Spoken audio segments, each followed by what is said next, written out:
Who's the black private dick? That's a sex machine to all the chicks. You're damn right. Welcome to another Radical Republicans live show. I am your host, Chief Jarome Bell.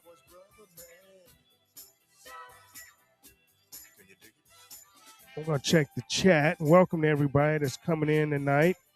I see you. I appreciate you guys being here, of course. I see you, Joseph. Also, happy Palm Sunday. Happy Palm Sunday to all the Christians out there. Even though Christians are being forced out of Bethlehem today. I see you over there, Susan. Thank you for tuning in as well. Over there in the Rumble land. And I see you over there in the Getter land too. See you, K9 Girl, and all of the others over there. I'll be back at you in a second. But so here's what we have. I'm gonna take this banner. As you can see below, you got my Rumble channel, my YouTube, my Getter, and my new Subscribe Star. So if you want to show a little love, go over to subscribestar.com/Jarome Bell and subscribe. You'll catch all the shows there if you missed them, because I'm going to end up shutting down Rumble here for free viewership. Maybe. I don't know. I don't think I'm going to put this show behind the paywall. I don't think I'm going to put it behind the paywall, but if you want to show your brother some love, go over there and check it out. And we'll throw it back up anyway. It's subscribestar.com/Jarome Bell. It's a couple of things when I was preparing for the show. A couple of some updates over in the Middle East. I guess the night before the show last night, because I'm not sure that the military is going to tell you about it, but the Iran struck the base. Even though we've won the war and we have air superiority, and we've knocked all of their Navy and Air Force. Somehow, Iran was able to once again hit a Saudi Arabia base, hit the Saudi Arabia base, and wound 12 more Americans. So I'm thinking that's going to fold into the count of at least 302. And so that happened while prepping but for the show. But 29 days. We're on day 29, and so I'm going to take this show real slow this week, so everybody can really understand what's going on. And I'm sure you do if you're paying attention. But in case you're not, then of course you're going to get the truth here. You're going to get it unedited, uncensored, unfiltered, unscripted, and definitely always unapologetic, because that's just how we roll. Because you don't get the truth. You get biased truth. You get, shows that are one way. You get the liberal shows, you get the conservative shows, and you don't get everything together, which I think as Americans we should get, and let us determine what's what, right? So I hope y'all had a good week. Hope y'all have a good, like I say, week heading up into Easter next Sunday. And I'm debating if I'm going to have an Easter show, because I may not be here, may not be in the studio, may not even be at home. So I'm debating I may take Easter off next week. We'll see what's happening in the world. If the world is not taking Easter off, I may not either. But like I said, we're at 29 days. So that's how long the United States of America has been at war with Iran. Even though if you listen to President Trump, we've won the war and it's over. And so I'm going to play a clip before I even finish this open. I'm going to finish the open first. I got to finish my thoughts first. Then I'll play the clip, because the clip is just so, dare I say, amazing, or dare I say psychotic, dare I say bold, dare I say stupid. I can use so many words to go with this clip, and you'll see what I'm talking about. And I guess it really depends on if you're an open thinker. If you're part of the cult, you'll say rah, rah, rah. If you're not, boo. But if you're just a critical thinker and you're listening, and you listen to this statement, to me, I won't say to you, but to me, it's something that'll get some people killed, in my opinion. So we still have a war that was never declared. That date, April 13th, where he's going to have to shit or get off the pot to go to Congress and ask for an authorization use of force, military force, AOMF. But it looks like he's going to try to get the bang for his buck by moving all of these military assets into position, because this is a war that Congress never voted on, a war that the American people were never asked about, even though we have people that are cheering this on, right? That are cheering this on. So 29 days, at least 13 that we know of. That put like this, that the Department of Defense and the Pentagon has officially released. I know that there's more. 302. There was what was it? 290, 290. But after last night, 302, and I'm hearing more today, possibly, that number may have moved again. So Iran struck a base in Saudi last night. 12 more Americans wounded. So as we go live today, like I say, that number is around 302. And tonight, again, the President of the United States is calling it a win, and I'm not going to spoil the clip. I'm not going to spoil the clip, but he's calling it a win, and I'll just leave it right there. But if you're joining us late, or just joining us, or joining this show for the first time, because we have had some newcomers in the last couple of weeks, and I appreciate you. I appreciate you a lot for joining the show. This is a self-produced show, and it's live, so you may get some quirks every now and then. I may have to take some pauses to do some things, and I may even have the hiccups like I had for one whole show, but I served 27 years in the United States Navy. I am Chief Jarome Bell, and I do have skin in the game. I have a son in the Air Force right now, and this is what I need everyone to understand. And this is, what people don't understand because I'm not too boisterous, I don't think. Susan may disagree, Carolyn may disagree, K9 may disagree, and I know Joe's like, what? But I need you to understand something. I am not here to root for a team. Even though I spent 27 years in the military, I served this country honorably and multi-decorated. I fought and actually protected and actually obeyed my oath to support and defend the Constitution of the United States against all enemies, foreign and domestic, not a man, not a party. So I'm not here to score political points, even though I did run for Congress twice, and that's probably why I didn't make it, because I did not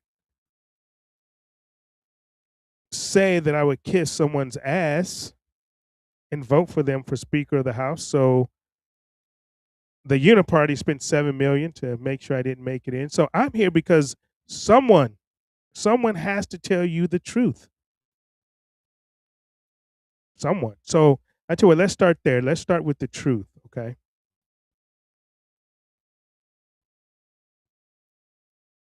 On February 28th, 2026, the United States and our best ally, as they call it, right? Israel, launched a surprise attack on Iran. No declaration of war. A tweet. We got a tweet or a truth about it. No authorization for military use of force from Congress. The President of the United States, Donald Trump, cited emergency powers under Article 2 of the Constitution and called it a day.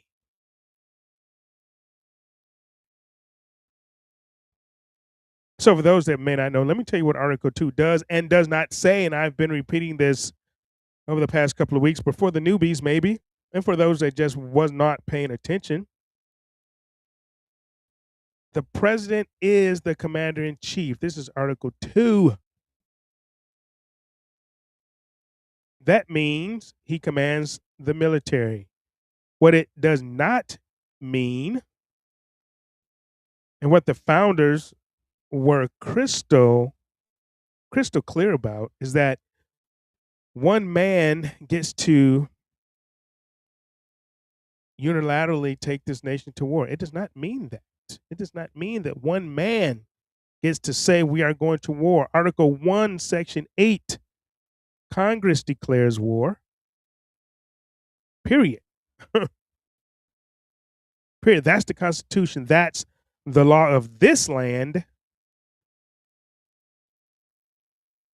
And nobody, not the Republicans, not the Democrats, not the media, not Mark Levin, not Ben Shapiro, nobody is saying that out loud with the force that it deserves because they are Israel first, but I'm saying it tonight on this show. This war was not authorized, and at least 13 that you all know of, I know that there's more, are dead. At least 302 are wounded, many with brain injuries, traumatic brain injuries. And the man who sent them there just said that we're going to have a 10-day pause on bombing Iranian energy plants. But I believe before I came on the show, Israel and the United States, I believe, had bombed one of Israel's power plants. I have to check that, though. But I believe something came across the wire about that. If anybody out there can check that while I'm on the show and let me know, put it in the chat, I will announce it again. But I believe I saw that. But a 10-day pause, supposedly, on bombing Iranian energy plants. And it's not because he's winning. Make no mistake about it. It is not because he's winning. Even though he said we've won, and I'm gonna I'm gonna play you something that if someone's winning, they don't say. If you're in a boxing match, you would never say this to your opponent. If you're in a fight in the street, you would never say this to your opponent. If you're in a game of football, basketball, baseball, soccer, tiddlywinks, tennis, you wouldn't say this to your opponent. But it's not because he's winning, it's because he can't open the Strait of Hormuz. Because he can't open it. Our bases are still getting hammered. Our bases are virtually empty, except what we call skeleton crews that try to keep the lights on. But the reason is because he needs time to position these ships and our assets, our MUs, our 75th and 82nd Airborne. 75th, I don't mean they're not airborne, but those are the Green Berets. The 82nd Airborne, of course. You guys know who that is. So to get these assets in position that are not in position yet, I believe the Tripoli just arrived into the Arabian Sea yesterday. So they're close to being in position, but that's not a victory. That is not a victory. That is not a win. That's a pause. And it's sort of like a ceasefire. However, Iran's not, they're not buying it. They're like, nah, nah, we good. Nah, we good. You can keep your little ceasefire. We're going to keep obliterating Israel because that's what's happening. That's what's happening. We're going to keep hitting Saudi Arabia because they're still letting you use the bases, right? So before I go on, I'm going to play this clip. And it's a clip of the press secretary reading a statement from Donald Trump to, I suppose, the IRGC of Iran.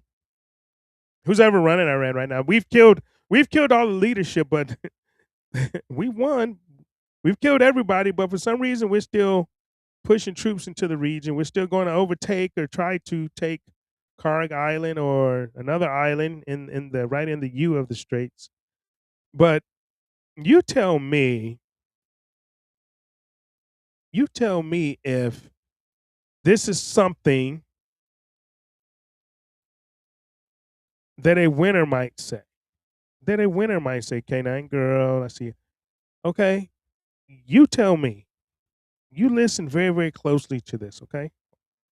The president's preference is always peace. There does not need to be any more death and destruction. But if Iran fails to accept the reality of the current moment, if they fail to understand that they have been defeated militarily and will continue to be, President Trump will ensure they are hit harder than they have ever been hit before. President Trump does not bluff, and he is prepared to unleash hell. Iran should not miscalculate again. Their last miscalculation cost them their senior leadership, their Navy, their Air Force, and their air defense system. Any violence beyond this point will be because the Iranian regime refused to understand they have already been defeated and refused to come to a deal.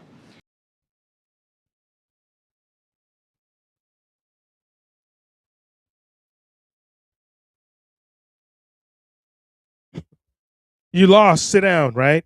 You've already lost, okay? So stop shooting missiles at us. You've already lost. Stop blowing up our bases, dude. You already lost. You've already lost. Stop blowing up Israel. Leave Tel Aviv alone. You've already lost. You've already lost. Stop blowing up our airplanes sitting on the tarmac. You've already lost. But I'm still sending troops because you already lost. So please don't attack us anymore. Please. What? I mean, please correct me if I'm wrong. Is that something that you say when you're still getting fired on? Dude, you already lost. Will you stop? When you're getting punched in the face, dude, you lost. Will you stop hitting me? dude, I've already knocked you down once. Okay, I've knocked you down once. You know, it's like being in a boxing match, right? And you get a good punch in and you knock him down, and then you stand over him and he gets up and you get a standing 8 count, right? You say, dude, look, you've already lost. I've knocked you down. So just stop. Just don't come out to the center of the ring no more. Don't throw any more punches at me.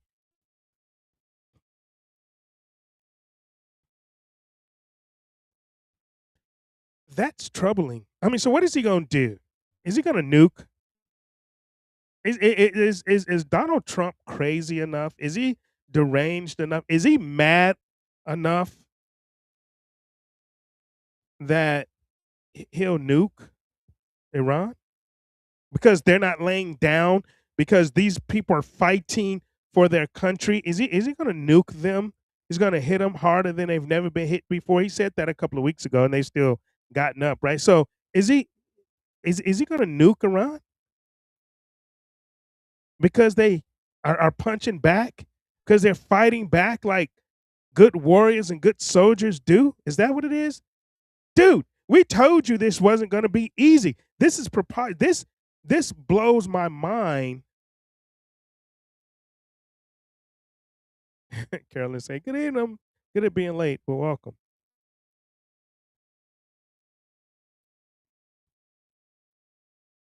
This blows my mind that the president, you know, I would actually be okay with Pete Hegseth saying this, because he's a dumbass too. Other shit that he says, you know, we negotiate with bombs. You are a fool. You are a fool, man.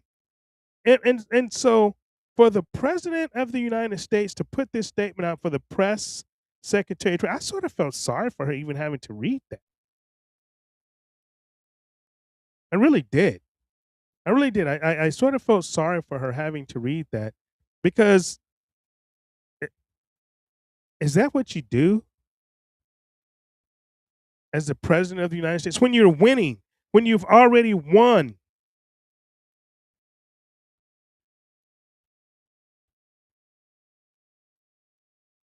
It's embarrassing. Hey, Pure Blood, I see you. Pure Blood, did you just hear that clip?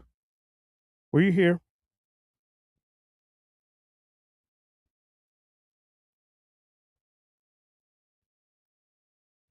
I would hope he wouldn't nuke him. I mean, but dude, I don't. I mean, this guy. I don't know who this guy is. He's strange. He's acting kind of strange. And here's the deal. And I'm going to tell you guys something. I'll tell you guys something. And you know, and I think I've told you, you know, when it happened last week. I honestly believe this is desperation to me. I mean, this seems kind of desperate, right? To be begging, because he's sort of begging them to stop.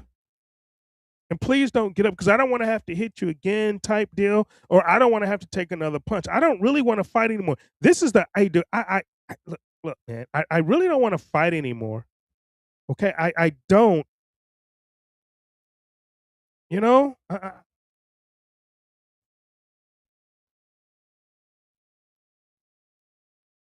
yeah, and I was just reading the chat where Israel, the Zionists, attacked Iran from February to March 2nd, and then they invaded Lebanon, and they've lost 100 Merkava tanks, crew for each. Look, I'm gonna tell you something. I mean, and here's the thing too. Israel is getting their asses kicked. Look, Israel, Hezbollah, and Yemen.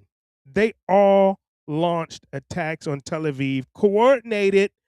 We've already won. We have the skies where we have, you know, control over the skies. We have the Navy. We have, dude, but you don't have control of the missiles, man. And they launched a coordinated attack on Israel at the same time last night, and Israel has zero defense to that. This is why I think Trump came out with that, okay? Because look, and I think Iran knows. It seems like everybody knows, but they don't want to say it because they don't want to be wrong. Well, I'm going to say it. Bibi Netanyahu is dead, and he died over 10 days ago.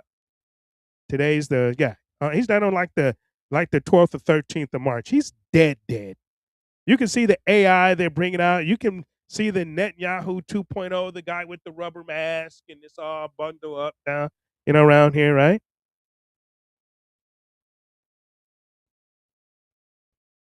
And I think it has more to do. Trump is looking for an off ramp, and he needs to, but he's trying. I understand this strength, show this strength thing, dude. But sometimes maybe like, hey, you know what? This was dude. You can get out. Bibi's dead. Hey, this was Israel's war. Hey, man, we came in. We tried to help him out. Bibi's dead. We're going home. We're good. I mean, dude, it's better than getting Marines killed because that's exactly what's going to happen. If you drop Marines into Iran, they're going to get slaughtered. They're going to get. We've already and this because Trump has too many yes men around him and too many Zionists. When I say we've, I mean the United States totally miscalculated Iran. This war from the beginning. We should have been out the first week when they blew up our bases. Like, oh shit, we didn't know y'all could do that. We're good. Okay, all right, we out. We good. Okay, peace. Israel can do what they want to do, but and even Trump said it. Even Trump said it himself, right? So for all you cult members, oh, he didn't say that. Yeah, he did say it. He said, oh, they really surprised us because we didn't think that they were going to attack all the bases like that, all these countries at the same time. Trump said that. He said it. He said it. So, I don't think we're in good shape. Because let me tell you, I'm going to tell you about our bases. I have some contacts still. Okay, I have people that were on those bases. I have people that I know that have died on those bases, and they haven't mentioned them yet. But I'm going to tell you the truth because the Pentagon isn't. Hegseth is not going to tell you. Trump isn't going to tell you. These other talk shows aren't going to tell you because they just want to stay on the air. Me, I don't care. I don't get paid to do this anyway unless you guys go to my subscribe star and help a brother out. But 17 U.S. military, diplomatic, and air defense sites have been damaged. And I mean, when I say damaged, almost to non-usability. 11 American bases have been hit. And 13 of our bases in the region are nearly uninhabitable. And that's a quote from the New York Times. And that's actually a quote from my sources as well, especially Bahrain. I mean, Al Udeid in Qatar, our largest U.S. military command center in the Middle East. I've spent a lot of time at Al Udeid Air Base. A lot. I've flown in there. We've stayed in what we call Tent City. And if any of my people are listening to me, stayed in Tent City in Qatar. I mean, they've been hit multiple times, right? Al Dhafra in the UAE, the satellite systems, the radar equipment, the infrastructure damaged, gone. Ali Al Salam Air Base in Kuwait, our aircraft shelters, over a dozen structures destroyed or damaged. And you see the damage in Saudi Arabia. I mean, we had 3 AWACS. We had 3 planes. Well, 1 AWAC and I think, 2 or 3 new from the new attacks hit KC-130s, fuel planes. I mean, if they keep taking out our C-130, we don't have a lot of C-130s in inventory. We don't have a lot of AWAC. If they keep hitting our planes and we can't refuel, there's no way to do this mission. There's no way. See, Iran and President Trump said this yesterday or the day before too. He's come to the conclusion. He said they're very smart. Yeah, you think? You think after 29 days you come to the conclusion that they're very smart because you still haven't even knocked out a fourth of their arsenal because it's so deep underground. You can't get to it, and you keep bomb busting, sending bomb busters, over, right? Those bunker bomb busters, right? And you still can't hit it, still can't get to it. You get to the door. That's about it. Yeah, you listen to the media here and you think, oh, we've blown up the nuclear facilities and oh yeah, we obliterated them again, right?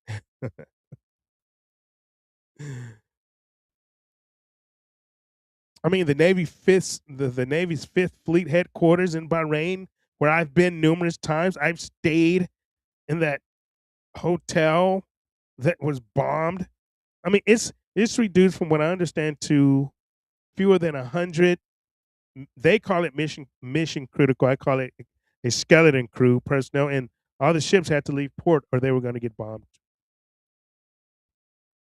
So CENTCOM, our major base, CENTCOM has been forced to disperse thousands of troops away from the primary installations. They're sleeping in temporary locations and they're being hunted. They have less protection. They have improvised command setups and they have degraded communications and they have spies, and Iran is looking for them. They're searching for them.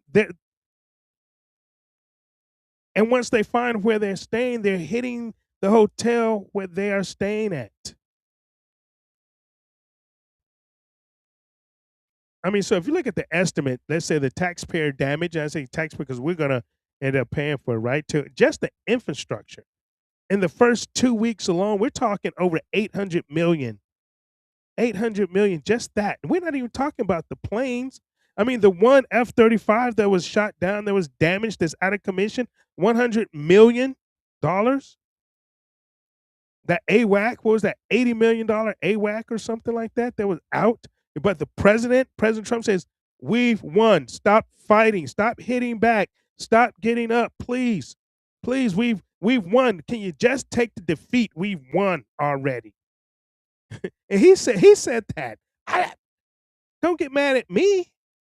Don't get mad at me for telling you the truth. He said that. And I'm quoting what he said. The war is very complete, pretty much. People. If you know anything about fighting, just fighting, right? This is not what winning looks like. This is not what winning looks like. The Strait. You talk about the Strait, right? The Strait of Hormuz. Because this is what it's all about now.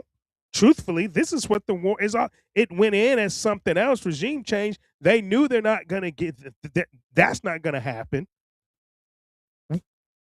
We're going to get regime change in Israel, and there'll be a regime change in Iran, but not like we want it to. That guy, that Shah that was at CPAC is not going to be the ruler and leader of Iran. I don't care how many times he appear at freaking CPAC, which is down. So we're talking 20% of the world's oil. One of the most strategically critical choke points on the planet, still controlled by Iran. We've won. We've won. Dude, take your defeat. Take your defeat, the president says. But the straits are still controlled by Iran. That's not what winning looks like. Iran's parliament, because they have a system. It's not, people bought into this belief that, if you kill the Ayatollah and a couple of the people with them, it's just going to all collapse. But let me tell you what Iran is doing, right? Iran. And keep this in mind too, right? Because we have, they want to tell you this. We won, but, we took the sanctions off Iran so they can actually sell the oil, right? And they can make money, right? We did that, right? So what Iran's parliament is doing right now, they're forming. I don't think anybody else has said this but me. You guys let me know if you've heard anybody else say what I'm about to tell you, unless you're on my Facebook, right? But they're formalizing fees for ships that want to pass through. So They're literally charging tolls on the commerce. While we bomb them and while we tell them the war is over, they're making money. They're making money. And I believe it's like up to $2 million a vessel to pass. So, Trump says, here's what Trump said last week, right? He said, yeah, Iran, they gave us a present, a pretty good present. We talked about it and we agreed, to, they got 8 vessels, passing through the Straits of Hormuz, and they gave us a deal. Now they gave me a big present, is what he said, right? They gave me a big present. And the big present was instead of 8 vessels going through, they let 10. They gave him 2 more. But what Trump didn't tell you is that each one of those ships had to pay up to $2 million to be passed through. That was their toll, and most of it, if not all of it, had to be paid in yuan. That's what he's not telling you. That's the gaslighting. And our Secretary of State, Marco Rubio, he was just at the G7. This little prick, I dare I call him a bitch, but he was just at the G7 meeting criticizing NATO, just like Trump criticizing NATO for not helping reopen the strait. Dude, it's not their war. NATO, and that's what NATO said. NATO said, this isn't our war. Dude, you guys started this shit. You and Israel started this shit. The straits were open before February 28th. Everything was fine until you guys went to go and bomb Iran. This is not our war. They're not wrong. Guess what? They're not. They're not wrong at all. It's not NATO's war. I mean, I'm a big proponent. Like, we shouldn't be in NATO anyway. But it's not their war, and it's not even America's war under the law, under the Constitution. It's not even America's war. It's one man's war. Okay, I'll say 2. Him and Bibi. Now it's one man's war because Bibi's dead. And the straits are still closed. The straits are still closed.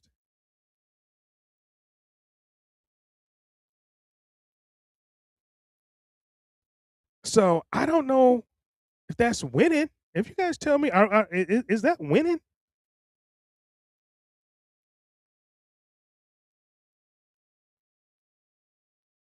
Now, you think so? What are you saying, Pure Blood? You say I think so. You think so? What are you thinking so to?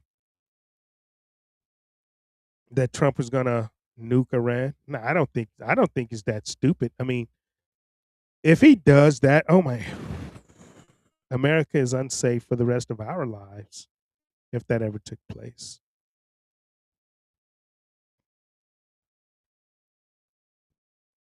I think you can go ahead and throw it in the chat what you're referring to, but then I'll answer you when I come back to the chat.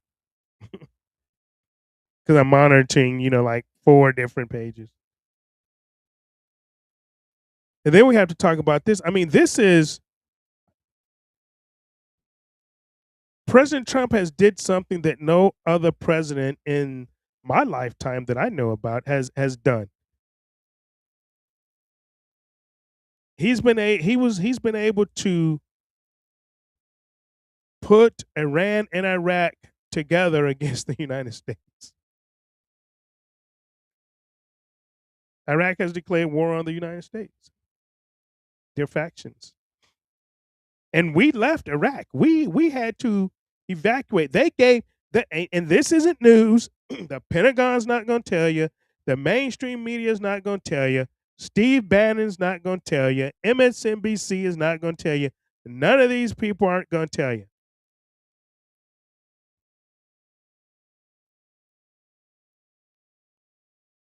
But the factions in Iraq, they gave us 24 hours to leave. They said, we'll give you 24 hours. And we vacated Iraq. We left.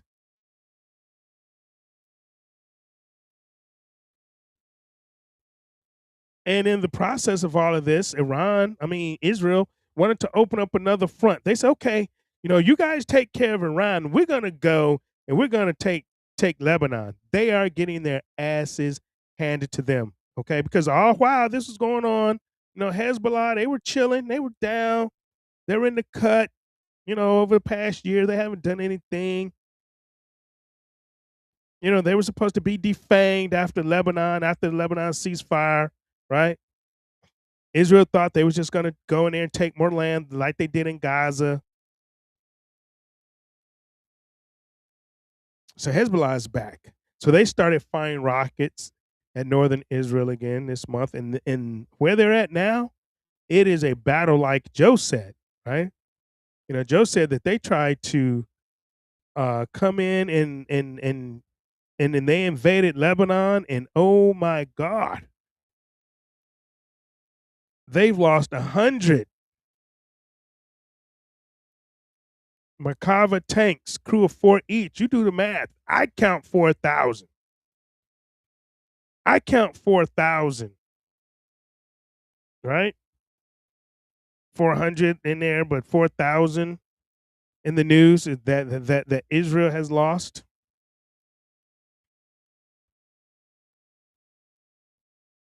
Trying to invade.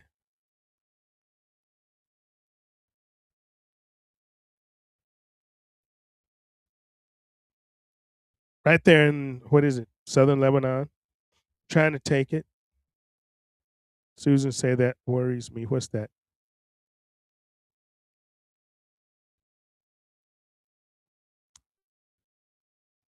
And like I say, while they're doing that, I mean, Hezbollah, of course, supportive of Iran. I mean, what are they supposed to do? Their boys in Yemen has jumped in. Yemen was chilling, right?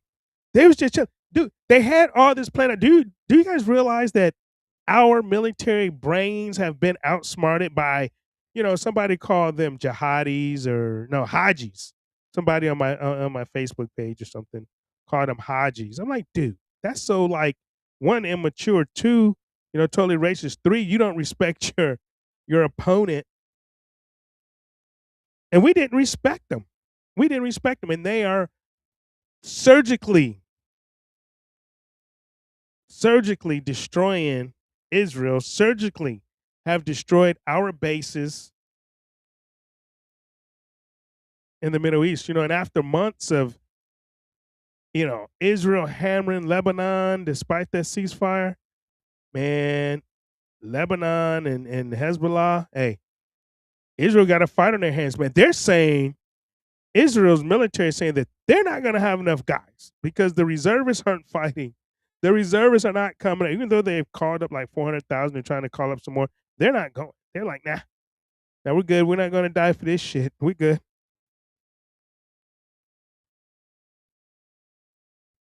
But I hear they're losing a lot of men. So the war is spreading.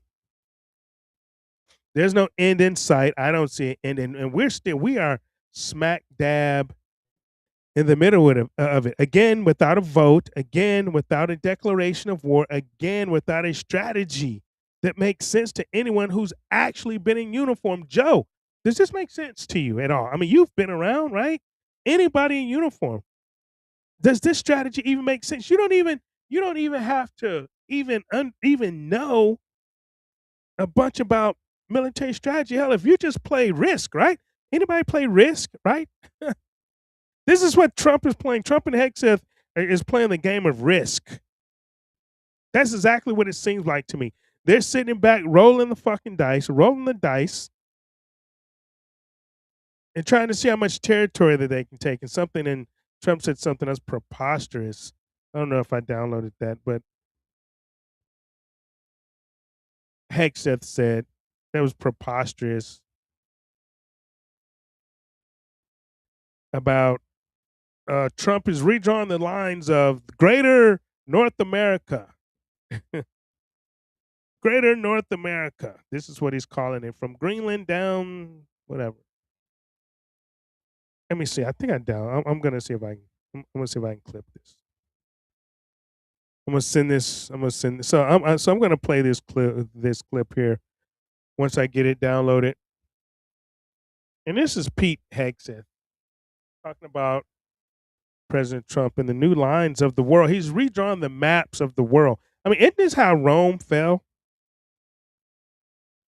Isn't this how Rome fell, trying to conquer and take over so much territory and stuff, right?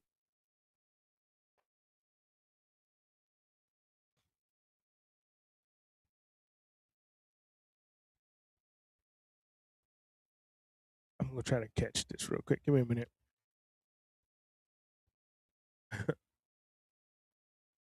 uh, okay. Hopefully this will download.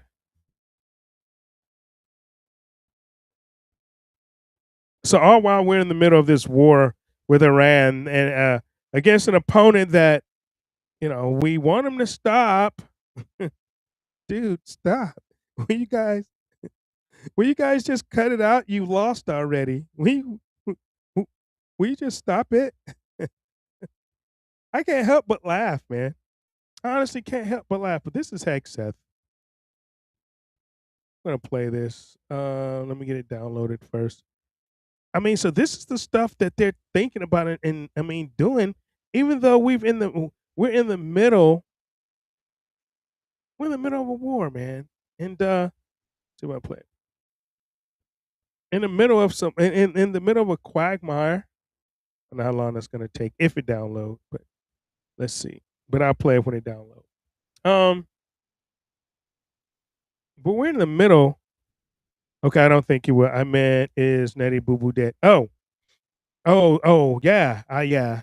I pretty much totally 99.9.9999999% believe that Benjamin Malachowski is dead.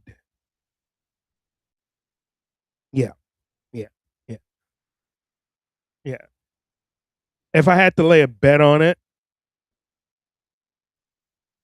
if I had to lay a bet on it, I would bet on it. Yeah, I would. I would. Yeah. Yeah, his plane has been at Landstow for a long time. That's one reason. But welcome K3333666 to the show. I see you in the Getter chat. Welcome. You don't have a face or anything, but that's cool. So it's just gonna take a minute for that to upload because it's a nice size file. But sometimes when I'm online, when I'm actually doing the show, it takes a little longer to upload so I can get the clip into the show. But as soon as it upload, we'll do that. All right. So, but I mean, the bottom line is this, so this is what I need you to hold on to in your mind tonight. Okay. Just continue to keep holding on to this. We're 29 days into an unauthorized war. At least the official number 13 of our people are dead. At least 302 are wounded. There's many more than that because they're not, and I need you guys to understand this. They are not counting contractors. They're not counting the mercenaries that were on the ground. They're not counting the contractors that work for these other companies. They're not. The Halliburtons and the people like that.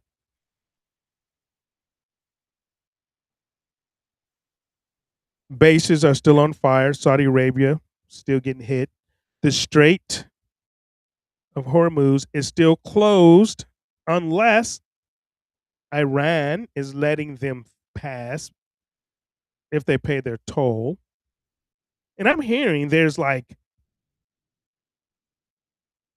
2,000 ships, 2,200 ships. They're just sitting out there. They don't want to pay the cost to go back around or to go another route. So they're just sitting there hoping that something happens, but they're just sitting there over 2,200 ships. Hezbollah and Yemen is back in the fight.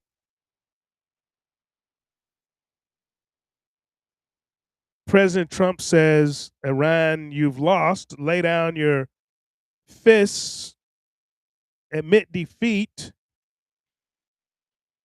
all while Iran rejected our peace plan. President Trump bought himself 10 more days because, and to my opinion, I guess not because we're winning. Assets need to get into position so he can send those Marines in there to die. And I'm just going to be blunt.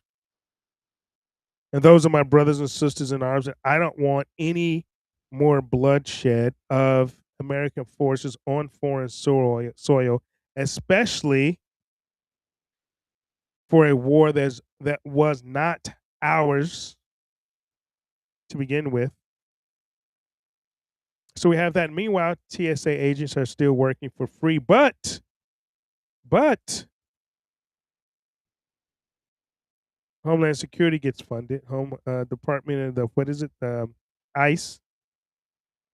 ICE gets funded, and you have to understand this, man. These TSA agents, God bless you guys.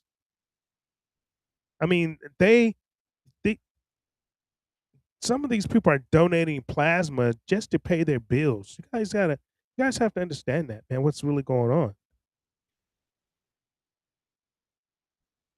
They're working. They'll probably get back pay and all that when it's all over. But damn, I mean, the rent's due now. So they're donating plasma to pay their bills. But ICE is fully funded. And I'm going to tell you something in here that's going to piss you off. It should. If this doesn't, if what I'm about to tell you next don't piss you off, then I'm gonna go out and say that you're just not American and you just don't give a shit.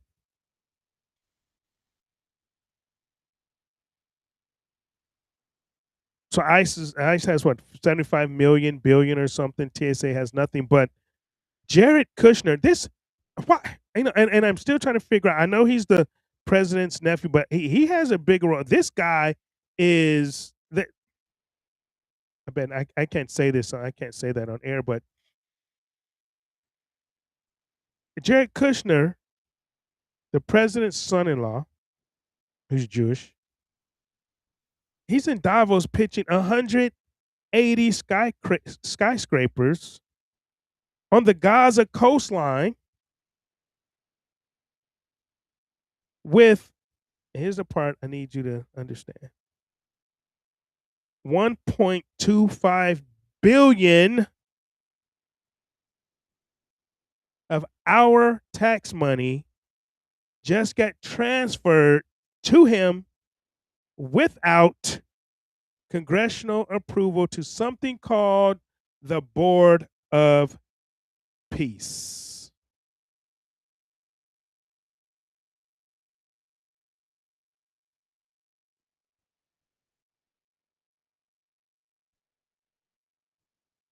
Yeah, so this is the show tonight. This is what we're covering. So I need you guys to stay with me. Just stay with me, man, because we have a lot more. We have so much more to talk about, so much more than any other talk show would talk about, I believe.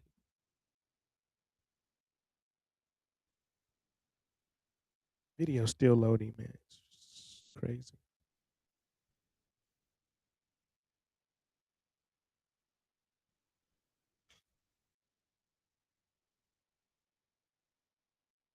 Yeah, they say they just funded them, but they still don't know if that funding is authorized.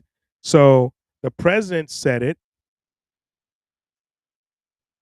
So I'm with you, pure blood. But from what I understand, my sources in DC say that, yeah, they say that they're funded, but they still have to see if that funding is legal. GOP Ginger, welcome to the Radical Republicans live show. Welcome to the Lion's Den, as we call it here. I mean, I'm hoping they're funded and I'm hoping it's legal, but they are really checking to see if it's authorized. So they haven't been paid yet. They haven't been paid yet. So when we're talking about, I'm a big Constitution. I mean, I swore an oath to the Constitution, and so I'm going to talk about the oath that all of us and all of them they swore to defend. But and this is why I call them communists, because none of them are living up to the oath. None of them are honoring the oath that they took. Every service member takes it. Every president takes it. Every member of Congress takes it. And I've said it earlier, I do solemnly swear to support and defend the Constitution of the United States against all enemies, foreign and domestic. That's the main line of it. The Constitution, not the commander in chief, the Constitution, not Israel, the Constitution, not Congress, the Constitution, not Donald Trump, the Constitution, not Jared Kushner, the Constitution.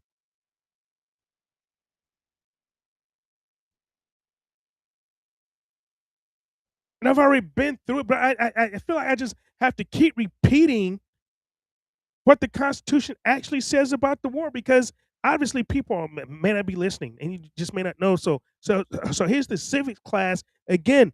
Article 1, Section 8.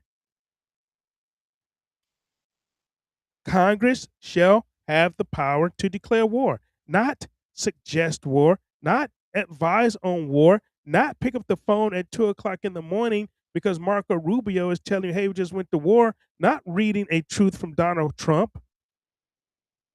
Declare it. That power belongs to the legislative branch. Why? Why the legislative branch? Why not the president? Because that would make him a king. We had no king's rallies, which I don't agree with any of that shit anyway, but we had the no king rallies, right? But this is why they left it with the legislative branch, so we would not have a king. So one man or the king could not unilaterally take us to war. The branch closest to the American people, where we are supposed to have representatives that represent us to keep us from having one man do it.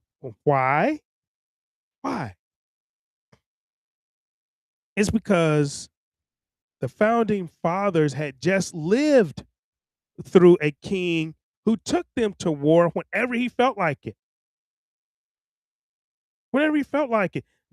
They didn't build this country to have another king. So the no king rallies are like, so I mean, I don't like them because I don't like liberals, and I know their funding is not American, but they're sort of right now, right? I mean, and it's hard for me to, as a conservative, as an independent conservative, as a veteran of the United States,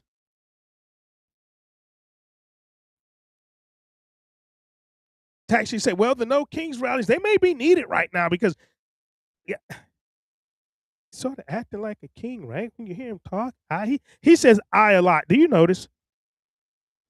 See, and when I was totally on the Trump train before he sort of, like betrayed us, and I'm going to say betrayed because I didn't change. My stance hadn't changed at all. Everything that I voted for him for, I still believe in. Those are still my values, even though he's not living up to it for me.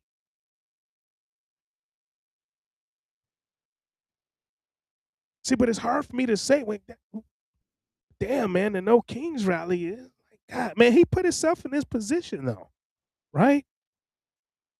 And the founding fathers, they separated the power to start a war from the power to fight one deliberately. We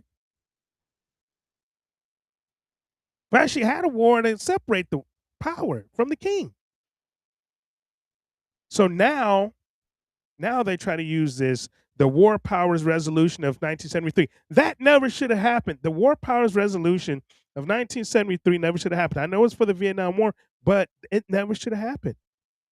Because Congress passed this. Just go by the Constitution. And you know what? If you do your freaking job and stop being spineless asswipes, you wouldn't have to have something like the War Powers Resolution and somebody putting in a War Powers Resolution Act and all this bullshit in Congress now. Because you know what? Congress passed it after Vietnam to put guardrails on presidential war making. Well, guess what? It's already in the Constitution. This War Powers Resolution is said that it says that if, and I wonder if Donald Trump is going to agree to this, right? He says the War Powers, I can do anything I want. So it says, if you guys don't know and haven't read it, it says that the president introduces, if the president introduces forces into hostilities, he has to notify Congress within 48 hours. Notify, I mean, hey, Marco Rubio called the Speaker of the House. Hey, guy, guess what we just did? Phone call. Call me. So they have to notify Congress within 48 hours, and he has to end the operation within 60 days unless Congress authorizes it. However, he has 45 days, right? So here's the thing. And he has 45 days to actually get a authorization of military force from Congress, and or at least an authorization, and he has 60 days to end it unless Congress actually authorizes it. We're on day 29. Actually, day what? 31. Shit, never see when that start. February 28th. This is the 29th. So we're on day 31. 29 is when I get ready to produce this show when I'm working on the show. But the clock is still running. Has Congress voted? Nope. Has Congress passed a AUMF? Nope. Has there been a formal declaration of war? Nope. And this is why I say all 535 members of Congress have to go. And I like Massey. I like Massey a lot. Man, if we getting rid of 534, might as well get rid of 535. Let's just clean the whole barrel, man. Vote all these fuckers out. Just vote in people new. Don't care. Yeah, I don't care. Both parties. We need independence. We need Americans. That's what we need. We don't need freaking Republicans and Democrats. We don't need the two-party system anymore. We really need to widen this thing out because these people are just sellouts. So this war is still running on executive authority alone. And I need you to understand all those people who don't understand civics, right? Who really is rah-rah and yes, I trust President Trump. He's playing 5D chess and he's doing the right thing. You don't know fucking civics. But that's how this is supposed to work. And that's not what what's happening is. That's not what our oath protects. And the silence in Congress is I mean, this is on both sides. This is what's stunning. Totally stunning to me. You have Republicans. Some of the people, and and it makes me just go crazy, right? Not crazy like that, but you got Republicans who spent 4 years screaming about executive overreach under Biden. Under Biden. And now they're our guy, right? Because he's the executive. Now their guy starts a war without them, and they're quiet, man. They're quiet. The RR guy starts a war, and they're silent. And some are actually cheering it. You have these Randy Fines, and you have most of Congress is dual citizens. So you have all these dual citizen Israelis. I mean, they're cheering the war on. They're cheering it on. If this was Joe Biden, do you know that they probably be trying to impeach Joe Biden right now? If this was happening, if this, I mean, 29 days now, 13, dead, 13 that officially that they count. We have people unaccounted for, by the way. I'll just throw that out there. I mean, so you have Democrats who screamed about Trump's disregard for the rule of law.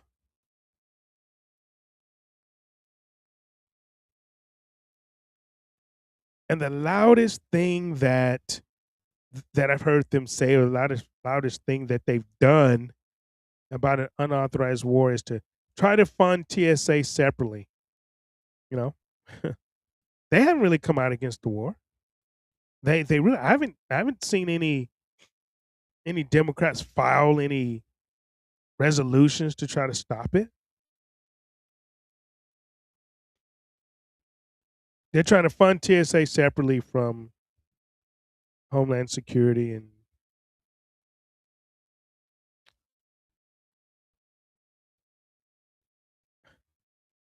you know, both parties have failed the American people, man. I feel like a refugee, right? I feel like a refugee. I'm a refugee without a party. Not a refugee without a country, because this is my country, but I feel like a refugee without a party. I mean, both parties have abdicated their constitutional responsibility, and that despises me the most.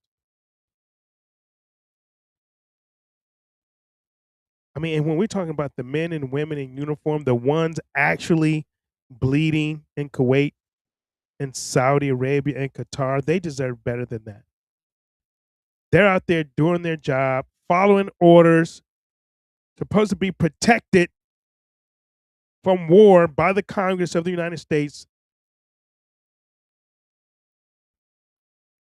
And they deserve better than that. My son is in the Air Force. I have skin in this game. So this is not abstract to me. And it really shouldn't be abstract to you either, if you are an American that loves this country, that maybe served this country, and knew somebody that served this country. But if you are an American and you love this country because we have the Constitution of the United States, I mean, I want you to call your congressman. Call him. Let him know. Ask him, why didn't you authorize? Did you authorize the war? If you're in D.C., go ahead. Ask them to their face. Ask them to their face. So I'm going to take a quick little break. I'll be right back. I'm thirsty. It looked like my camera over there is acting up a little bit too. I don't know, man. They're trying to shut down the show. I'm sure they are. But you know what? All right. I'm going to play this clip from Hegseth first, and then I'll be back. I'll let this play while I take a break. That is why President Trump has drawn a new strategic map from Greenland to the Gulf of America to the Panama Canal and its surrounding countries.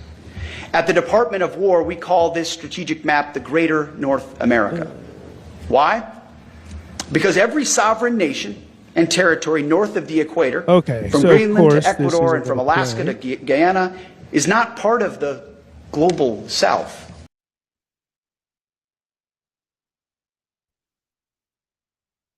Dang it, Hegseth. I don't know why it won't play, but okay, here it is. That is why President Trump has drawn a new strategic map from Greenland to the Gulf of America to the Panama Canal and its surrounding countries.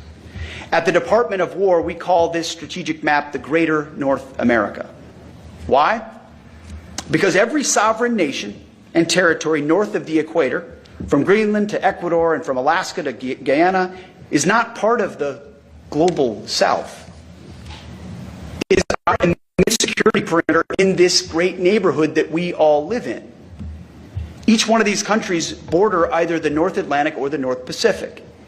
Each one of these countries sits north of the two basic geographic barriers that exist in this region, the Amazon and the Andes Mountains. This is basic geography that we don't teach in schools as much as we should. And it restores our north-south relations, and we must get it right. In the North, the United States must enhance posture and presence in cooperation with you and our sovereign partners to defend our shared immediate security perimeter. In the South, meaning south of the equator, the other side of this great neighborhood, we will strengthen partnerships through increased burden sharing. This will enable you to take a greater role to defend the South Atlantic and the South Pacific, and to secure critical infrastructure and resources in partnership with us and other Western nations. This is what we did in World War II, just like we sunk ships with torpedoes in World War II. At the Department of War, we called it the quarter sphere defense. And we will do this again. So what do you guys think about that? If you want to hear it again, let me know. But what do you guys think about that?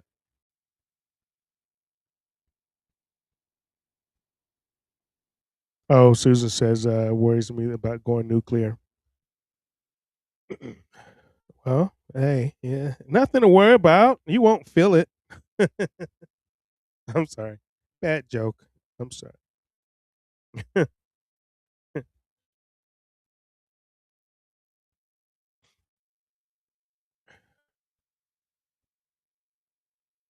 I mean, like Carolyn said, you have these people cheering this on, but they don't have the first service member in the family. They don't have anybody in, probably.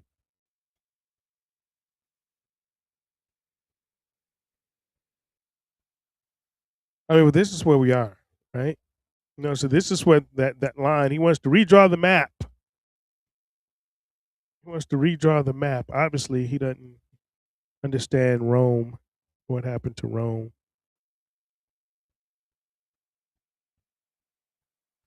But here's an update as well. They talk about negotiating, right? It seems like every time Trump puts a pause on something and says we're negotiating, then somebody else from Iran gets killed. A negotiator, right? And he made a joke, well, we want to talk, but it seems like everybody we negotiate is dead and keep getting killed. Well, that's because you keep setting them up by Israel. So Israeli jets struck a leadership meeting in Bandar Abbas on March 26th. I'll say this because this wasn't in the news. So it killed Alireza Tangsiri, a IRGC Navy commander running the Strait blockade. Plus,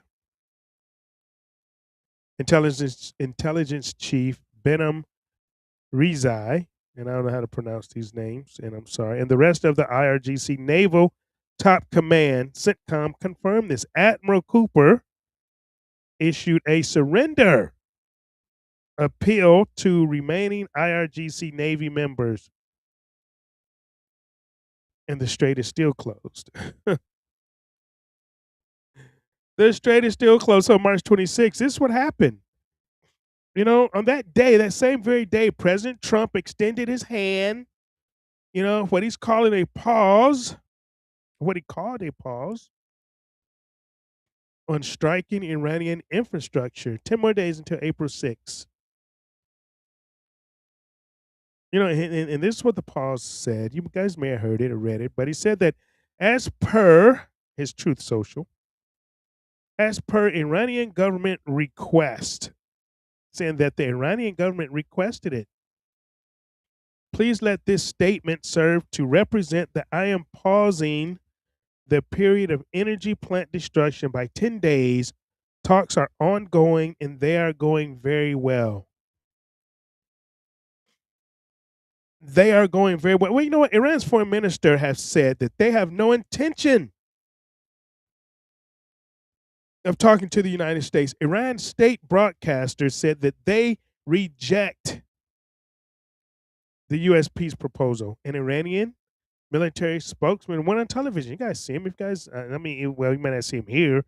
You guys have to go online and see this stuff, man. You guys have to maybe go to RT TV or Al Jazeera or something other than United States. You want to see it on us because we're black, that we're censored here very much so. And there used to be a censor that the war footage from Tel Aviv used to be censored. Now it's all over the place. Why?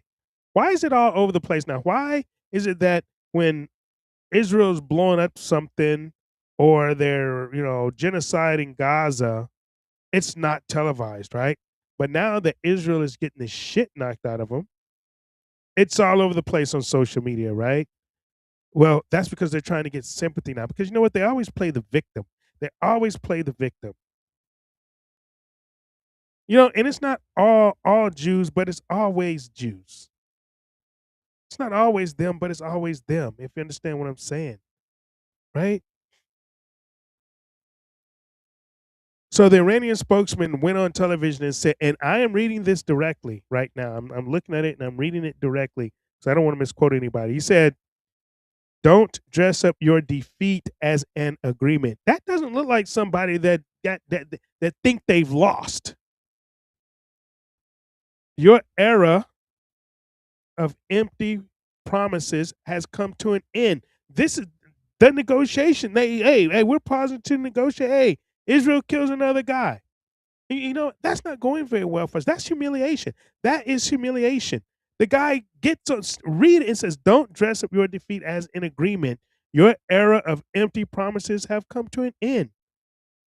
That don't sound like we've won. That doesn't sound like, hey man, we've won. That that doesn't sound like this. Hold on. I have to play this again because that doesn't sound anything like this.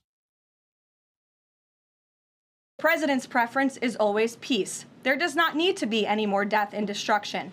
But if Iran fails to accept the reality of the current moment, if they fail to understand that they have been defeated militarily and will continue to be, President Trump will ensure they are hit harder than they have ever been hit before. President Trump does not bluff, and he is prepared to unleash hell. Iran should not miscalculate again. Their last miscalculation cost them their senior leadership, their Navy, their Air Force, and their air defense system. Any violence beyond this point will be because the Iranian regime refused to understand they have already been defeated and refused to come to a deal. So it's going to be Iran's fault. You hear that? It's going to be Iran's fault. It's going to be Iran's fault because Iran says, "Don't dress up your defeat as an agreement. Your era of empty promises have come to an end." It's going to be Iran's fault. If there's any more violence, it's Iran's fault because they refuse to say, "Nah, bro." They refuse to say, "Nah, bro, we're not done yet." It's going to be their fault, right? It's going to be their fault that we have to bomb you. It's your fault because we have to bomb you because you won't quit, because you won't give up. It has to be your fault, right? This is embarrassing.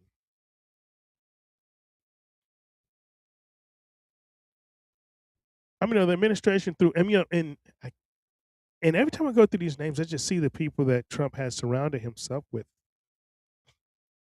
So supposedly the administration, and these people have said they don't even want to talk to Steve Witkoff anymore, right? They want to talk to J.D. Vance. This is what Iran. If you guys don't understand, Iran's calling the shots, right? Because they told them, Trump, we don't want to talk to Witkoff. We don't want to talk to Kushner. The only person we're going to talk to is J.D. Vance. And what does President Trump does? He puts up J.D. Vance in front to go and break the deal. You guys notice that? That wasn't Trump. Because, Trump want his boys. And he don't want J.D. Vance to, because that's going to make J.D. Vance look presidential. You guys have to understand. You guys have to understand this right here. Because through Steve Witkoff, he presented, I ran with the 15-point peace framework, and it was delivered through Pakistan. And Iran said, what? Get out of here, man. And that was the same day that Trump said, well, the talks were going great. No, they weren't. Dude, they told the Pakistani guy, go screw yourself. Tell them, he told them, tell them, don't dress your defeat up as an agreement. Your era of empty promises have come to an end. They gave Trump the finger. They're like, nah, bro, we ain't going down like that. So Iran came back with 5 conditions of their own, right? 5 conditions. You want to know what they want? Have you guys heard these? You want to know what they want? A complete halt to all military actions. This is Iran. This is what they want. This is the team, or this is the guy, this is the country that you said, hey man, take your ass whooping, I beat your ass to take the L. They want a complete halt to all military actions. They want war reparations. Money from us to war reparations. Shit, I want I want slave reparations. Fuck off all that bullshit. Right? I want reparations before Iran get them. Hey.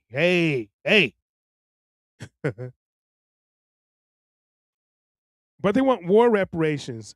They want an end to attacks on Hezbollah and pro-Iranian militias in Iraq. And this is the one that kills any deal. International recognition of Iran's sovereignty over the Strait of Hormuz. They want it known through the world that Iran controls the Straits of Hormuz. Iran wants the world to officially recognize that they own the Strait of Hormuz. And of course, that's a non-starter for the United States. That's a non-starter for Israel, for every Gulf state, and for the global oil market. Non-starter. So there it is. No world in which that deals get done in 10 days. None. Zero. There's nowhere on earth. No world where that happens, right? See, here's another part that the White House isn't advertising. They killed the admiral, but guess what? The strait is still closed. The strait is still closed. Israel killed the guy, Tangziri, the same day that Trump extended the pause. They killed the man. The man personally running the Strait of Hormuz blockade. They killed him. Israel doesn't want peace. Israel doesn't want peace. They hit the guy, and they always hitting these guys in meetings, man.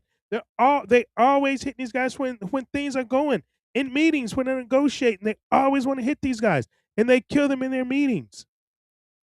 And then this freaking Admiral Barrett Cooper of CENTCOM after this, do you think they're getting a little pissed off about getting killed when they're having negotiation meetings? And you guys want these guys to surrender? A public surrender appeal to what's left of the IRC Navy. This guy said, dude, go screw yourself, man. And guess what? The strait is still closed. Think about what that tells you. Think about what that tells you. Israel and the United States, we decapitated, and Trump will tell you, we decapitated the entire Iranian naval command structure. And the blockade is still holding, the straits are still closed. Why? Because it isn't about one man there. It isn't about one man. It's about policy. See, people thought that, and this administration and a lot of Americans that believe the bullshit about Iran, they think, oh, it's about one man. It's about one man controlling the entire country. Well, as you see, it's not. It's not about one man. It's about policy. It's about their infrastructure. Guess what? It seems that they have better infrastructure than we do, better policy than we do. It's mines and missiles and 800 armed speedboats. They don't need a commander to know their mission. They already been given their mission. They already know. They already understand. Next man up. They understand the policy. They understand the infrastructure. We killed the admiral. We killed the admiral, or Israel killed the admiral, but we didn't kill the strategy. April 6th is coming soon. Deadline is ticking, right?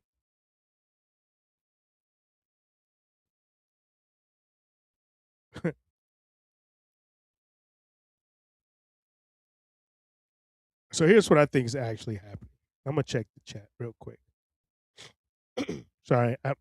Allergies, man. It's allergy season, right? Hey, Lisa.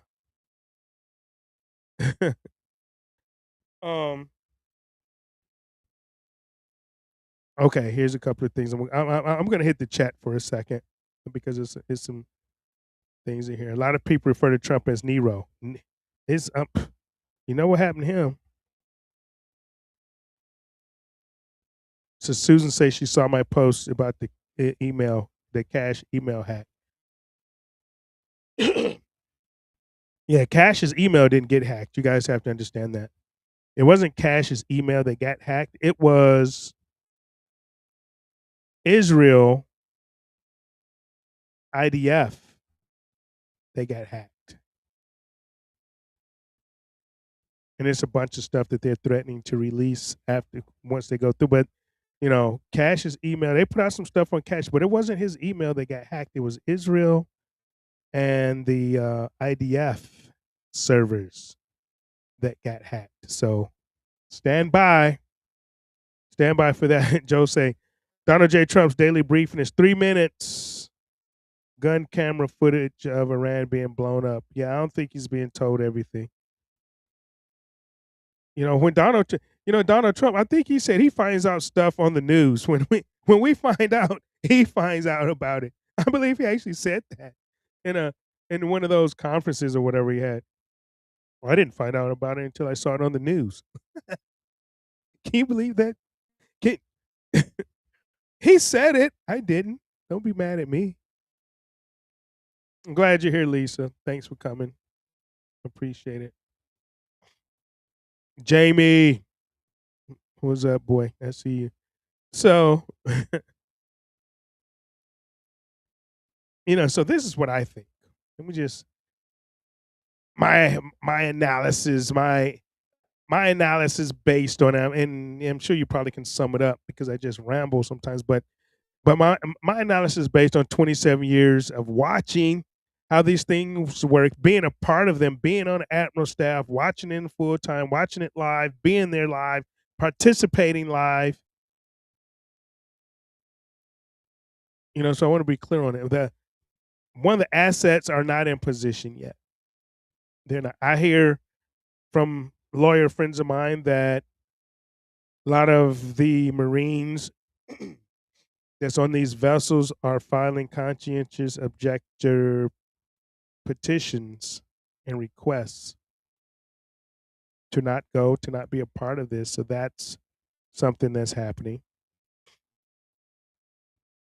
The Pentagon, from what I understand, is considering sending up to 10,000 additional ground troops to the Middle East, somewhere that we're winning. So you have to listen to Trump. I mean, this is why it doesn't make sense, right?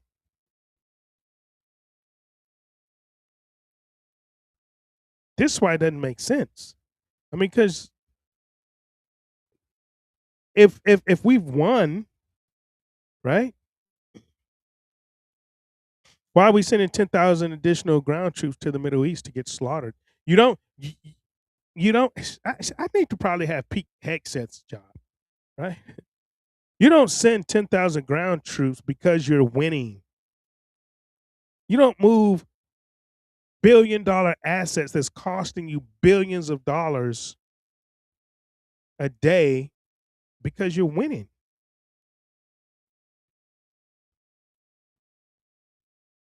You send 10,000 ground troops because you're preparing for something bigger.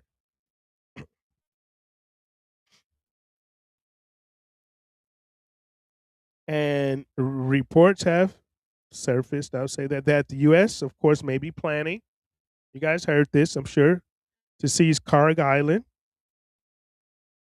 And for you guys don't know, that's Iranian's oil export, the main terminal in the Persian Gulf, right? And that's not their only one. That's their main one. You guys have to understand that, right? So when we put Marines on there, it's just the biggest one. It's the deepest, right? You think you can do up to 2 tankers at a time or something like that. So this is what we want to control. So when Iran blows that the fuck up, when Iran blows that up with Marines on that, they're not going to care because they have another one.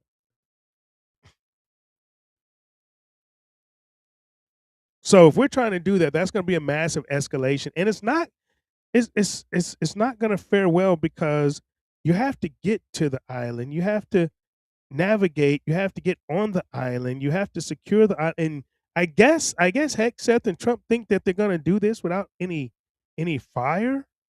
Yeah, they say they got A-10 Warthogs and they got Apache helicopters, but I mean, what happens when they get shot down? They have. Trump said, "Oh yeah, they're missile structure, and they don't have anything to shoot at us with. It's all been destroyed, and they're still shooting down planes, man. They haven't even used them yet." These idiots actually believe that Iran doesn't have surface-to-air missiles. They haven't used them yet. Why? They're going to wait. Dude, they've planned this for 40 years. This is a 40-year preparation. I don't even think we're prepared for this. We just said what we were going to do. We're just going to bomb them and they're going to quit. These dudes, we're writing the script as we go. We're writing the script as we go. This hasn't been planned. Because if it's been planned, you will understand that history, they did war planning on this situation for years. And they keep coming up with the same thing. We can't do it. Don't do it. It's a suicide mission. You can't tell Hegseth and Trump that. So don't get mad. And I'm just telling you, the American people, don't get mad when these guys come home in body bags. Don't get mad at Iran, I should say. Let me say that. Because if it was us, if we were being attacked, we would do whatever it took to defend our country. We would, if China attacked the United States, if Russia attacked Alaska, through Alaska and attacked the United States, we would do everything possible to defend our country. So don't believe Trump when he says, oh, it's your fault if the violence continues because you're defending your country. It's your fault. What kind of fucking idiot would say that? What idiot would tell another country, if any more violence occurs, it's your fault because we told you to quit because you didn't stop when we wanted you to? What?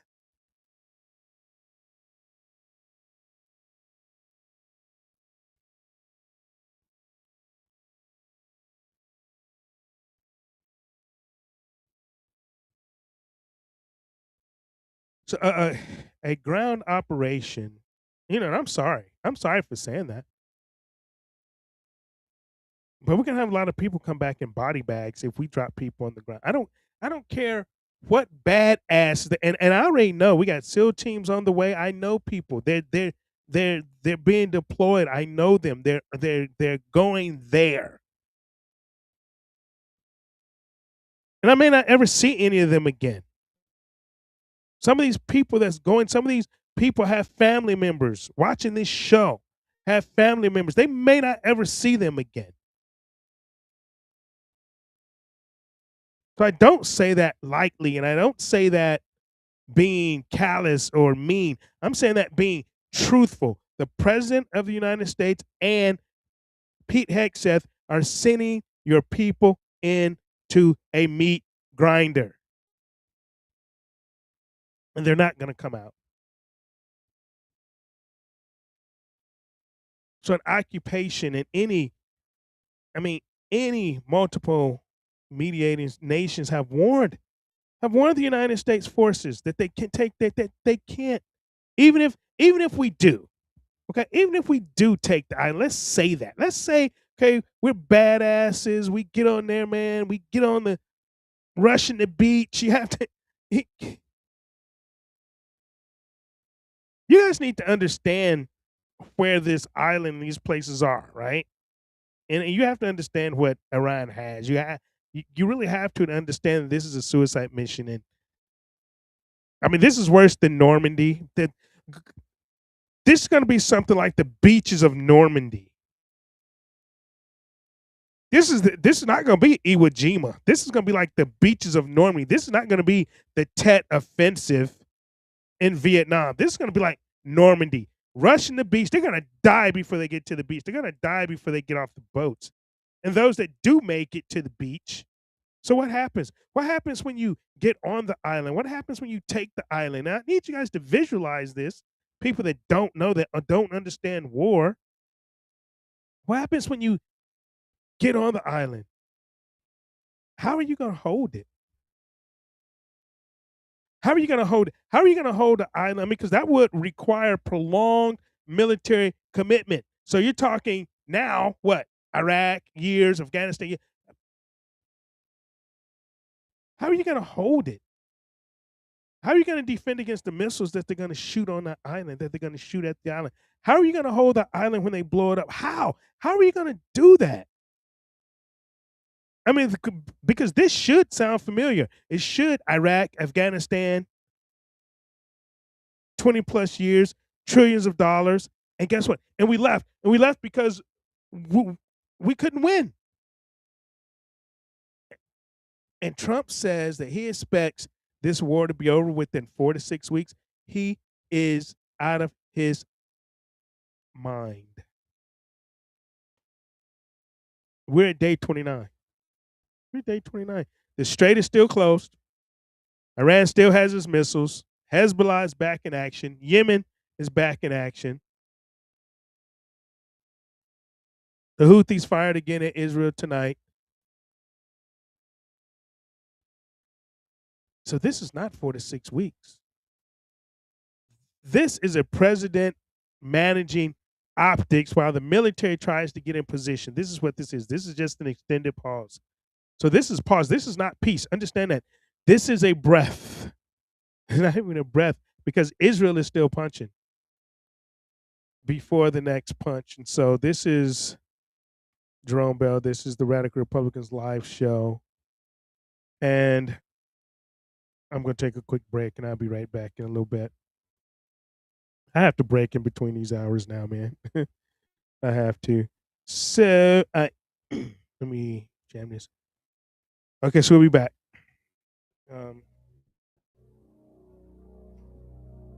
In about 3 minutes.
All right, I'm back. Actually,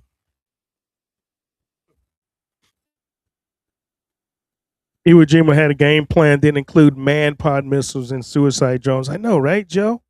That's what Joe said about Iwo Jima. Iwo Jima. Thank you, Joe, for putting this up. June 19th, February 19th to March 26, 1945, 26,000 casualties. Okinawa, April 1st, 1945 to June 22nd, 1945, 50,000 casualties. It's not going to be pretty, man. And what's going to happen is when these guys die, he's going to send more because he's going to have to avenge the deaths of the American soldiers that die. He's going to just keep ramping up because he don't want to say he's getting his ass kicked. He don't want to look like, I mean, so it's good. I mean, because we have this guy with like one of the biggest egos, man. I mean, he even said on live that the Saudi Arabian guy, the Prince Ben Salami or whatever his name is, right? But he's kissing my ass. I'm like, dude. Who says that, man? Who who says that live out loud? Who says it out loud, man, in public? Well, yeah, he's kissing my ass and telling me he better be really nice to me. But he was saying, well, telling me he better keep kissing my ass. Who says that? Who does that? How does that make every other leader in these other Middle Eastern countries feel? How does it make Ben Salami feel? And I'm sorry if I'm pronouncing his name wrong. I don't care. Ben Salame, Salam, Salim, whatever. Salami just sounds right to me. And but who says that, man? That is I mentioned this border peace. Let me tell you this big scam. You have to follow the money, man. You have to follow the money. So while you watching airports fall apart and soldiers die in Kuwait and people dying in Saudi Arabia, something else happened. Again, like I told you, the State Department transferred $1.25 billion, actually, not even million, billion with the B, in taxpayer money to President Trump's Board of Peace, his board, the King's Board,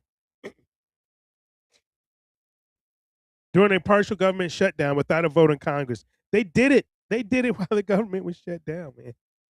So where'd the money come from? $1 billion from, here you go, International Disaster Assistance, the fund that's supposed to help people after earthquakes, floods, and hurricanes.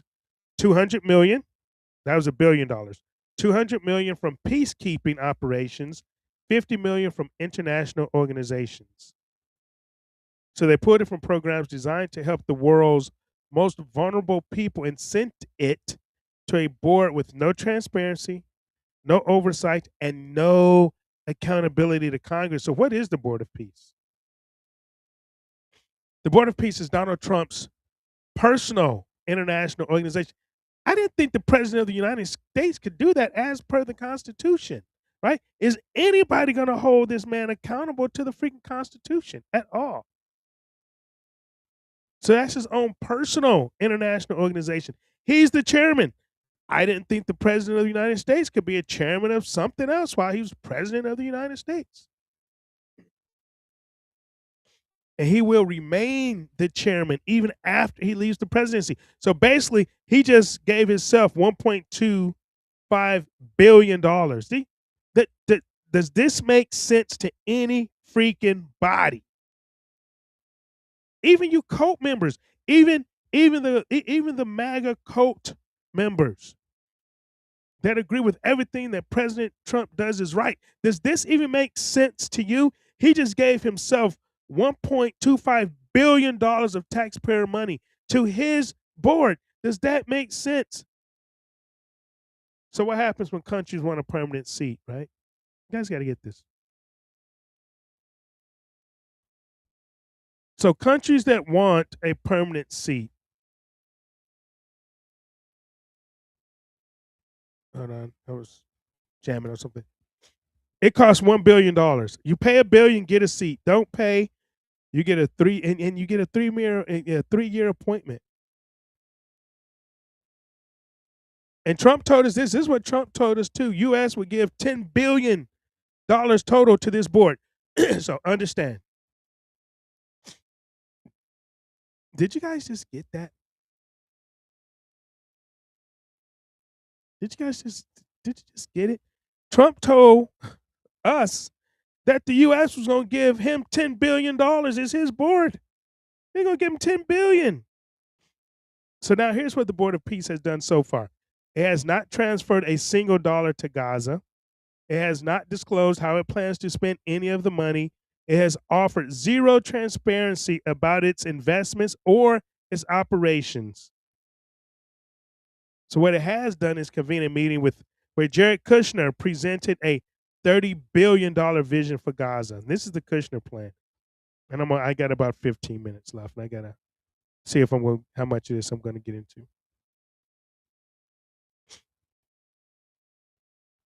And I hope this plan fails, and I hope if they do this that every person, and I mean this with sincerity, every person that's a part of this get inflicted with the most painful disease or something known to man, and they suffer greatly. So here's the Jared Kushner plan. He wants to build on the rubble of Gaza, on the blood and the bodies that's still buried in the bones of all of the people of Gaza that was moved out, that were murdered there, that was genocided there. He wants to build on that. A coastal tourism zone. 180 skyscrapers. 100,000 housing units near Rafah. A new industrial center. Hotels. Luxury development. And this is the actual language that's in there, right? A Mediterranean Riviera.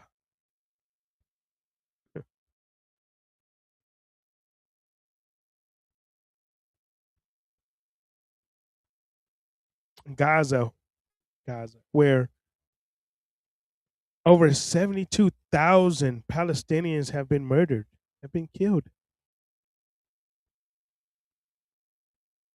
They've pushed off 90% of the population, have been displaced, probably 100%. They have this little corner of Gaza where they have them at. Schools, hospitals, universities, and farmland have been destroyed.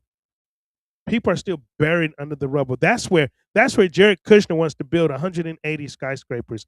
This is where the Board of Peace wants to start their operations. This is where Donald Trump, our president of the United States, said that we were going to give 10 billion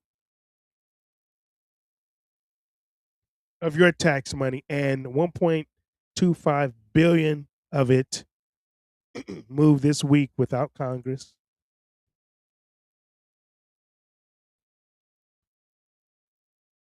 Who is the entity that's supposed to make that happen if it was going to happen? They have the power of the purse. This is not foreign policy. I need you guys to understand that. And a bunch are going to say, oh, well, they're going to be, and you hear Trump say this shit.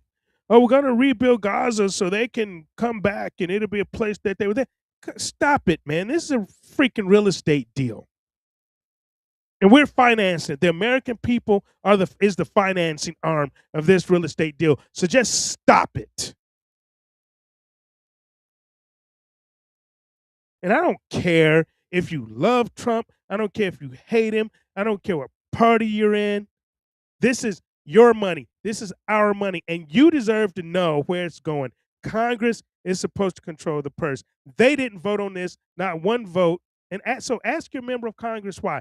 Ask why is Donald Trump giving himself $10 billion of our money to lavish in when he leaves the presidency as the chairman of the Board of Peace.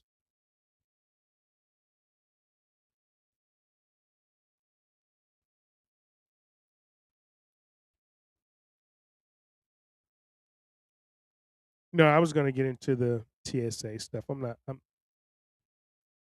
to get into that tonight. I might get into it next week. Might not, because I rambled a little bit. I'm just pissed off right now. Really angry at that. You should be too. You should be too. I mean, so this is truly a forefront war now. This is the Houthis and Hezbollah and the wider war. This is Israel. Israel is talking about greater Israel, and Donald Trump is talking about greater North America. What? And we're the bank. We're the bank. The stupid American people are the bank.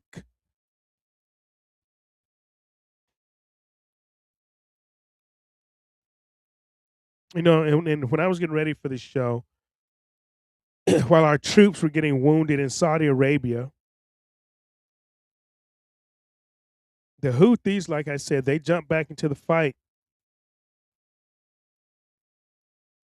They jumped back into the fight.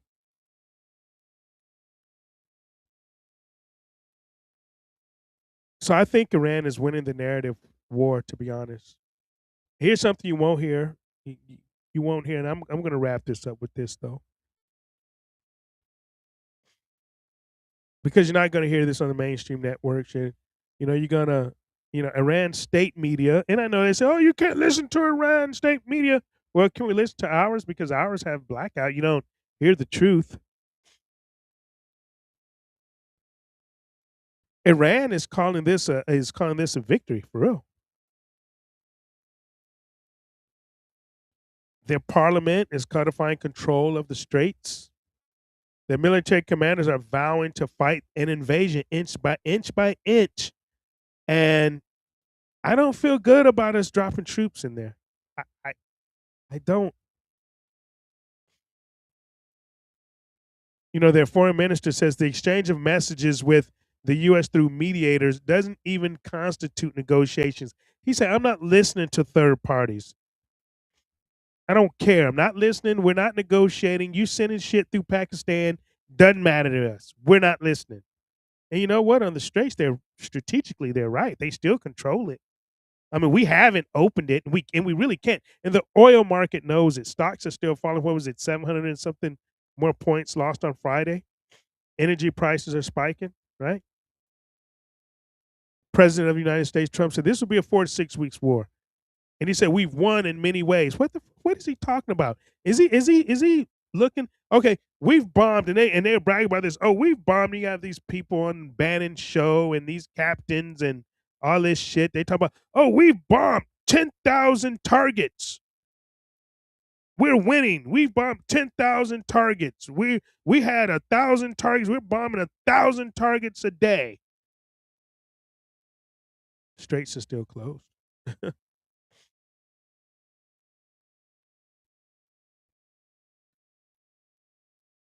And then you know what Trump said after he said we won a million? They said, oh, it's just the beginning of building a new country. That's what he said. It's just the beginning of building a new country. And then Witkoff, this Israeli shill that's Zionist, said Iran needs to see this as an inflection point with no good alternatives.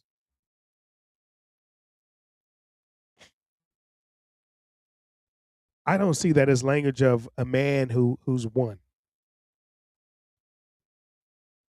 That's the language of a man who needs 10 more days.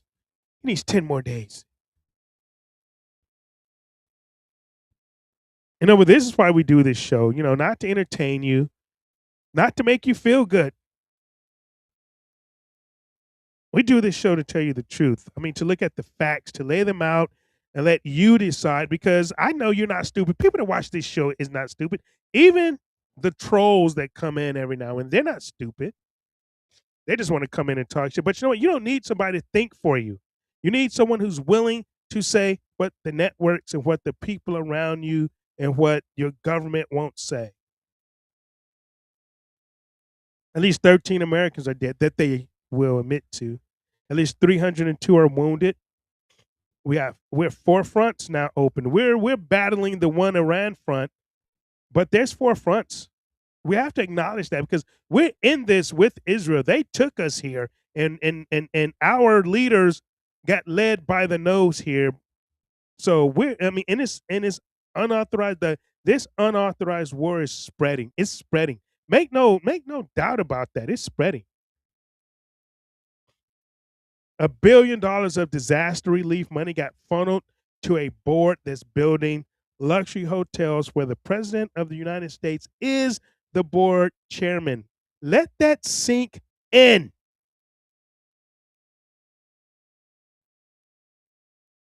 TSA workers are donating plasma to pay their bills. That's just this week.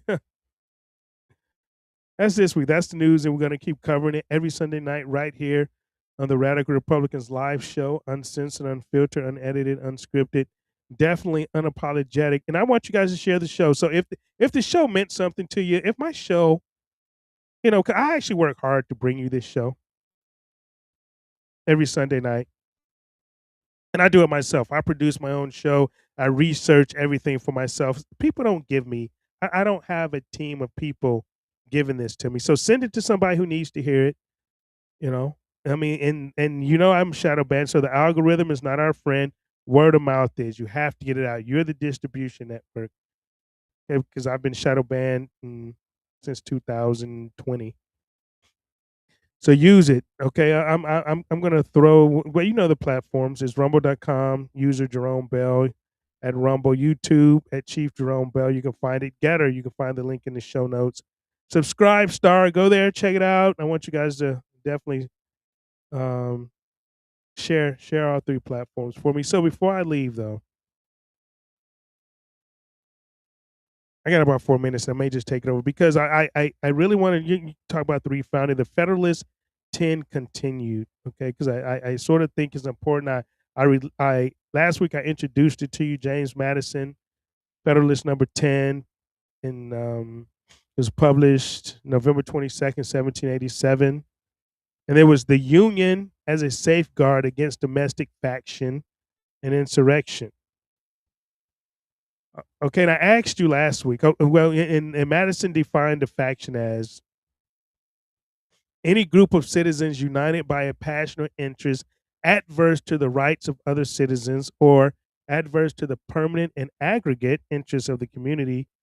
His words, not mine. And I asked you last week, what does a faction look like in 2026? So I'm going to answer that question tonight. I left with that question. We're going to answer that because everything we covered on this show tonight, the unauthorized war, the 1.25 billion transferred to the board with no oversight, the TSA workers donating plasma while ICE gets 75 billion. The Strait of Hormuz still closed while the president says we won. All of it is a faction operating in plain sight. And don't forget, Madison said you cannot eliminate the causes of faction without destroying liberty itself. You can't outlaw passion. You can't outlaw interest. So the solution, his solution, the Constitution's solution was to design a system that controlled the effects. This is why they distributed power. They separated it. They required consent. They made it hard for any one group to capture the whole machine. So let me ask you, what happens when the machine gets captured anyway?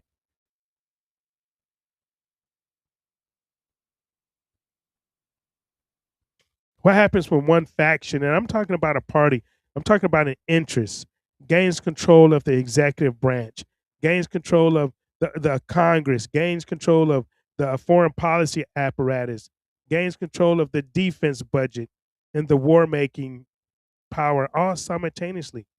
What happens when that faction can start a war without Congress? Move $1 billion without a vote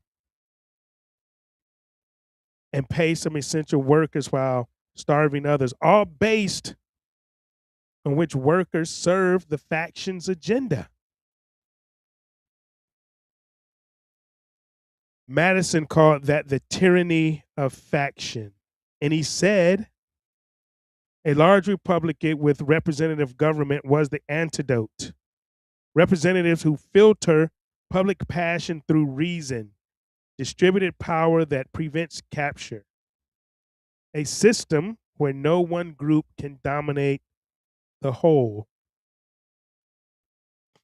But here's what Madison didn't fully account for.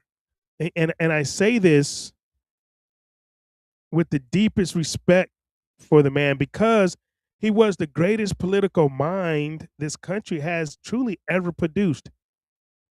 He didn't fully account for what happens when the representatives themselves become the faction. When the Congress that's supposed to check the executive, they just don't. when the constitutional guardrails are still written on paper, but nobody enforces them. And that's where we are. An unauthorized war on day 31. At least 13 Americans dead, at least 302 wounded, no vote, no declaration, no accountability. So what's the answer? And Madison gave us the Republic. We have to choose to use it.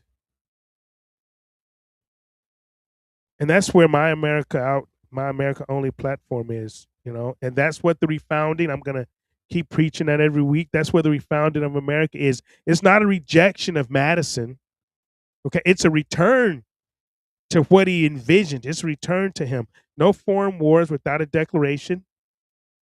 The abolishment of the Federal Reserve, the faction that controls your currency without a vote.